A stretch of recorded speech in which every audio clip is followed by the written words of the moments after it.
คลื่นยักษ์โถมกระหน่ำชายฝั่งเกาะคิวบาทำให้เกิดน้ำท่วมฉับพลันในหลายพื้นที่แนวชายฝั่งติดทะเลแคริบเบียนของคิวบาประสบกับกระแสลมแรงและคลื่นสูงที่ซัดกระหน่ำเข้ามารวมทั้งที่แนวกำแพงกันคลื่นมาเลคอนในกรุงฮาวาน่าเมื่อวานนี้ระลอกคลื่นยักษ์ที่โถมกระหน่ำอย่างต่อเนื่องส่งผลให้น้ำทะเลเข้าท่วมบ้านเรือนที่ตั้งอยู่แถบชายฝั่งทะเลในเมืองหลวง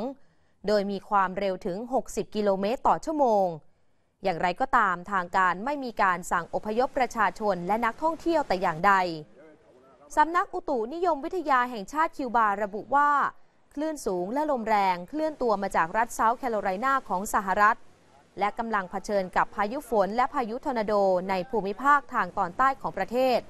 โดยคาดว่าคลื่นสูงจะเริ่มลดเล็กน้อยและเข้าสู่ภาวะปกติในวันอังคารตามเวลาท้องถิ่น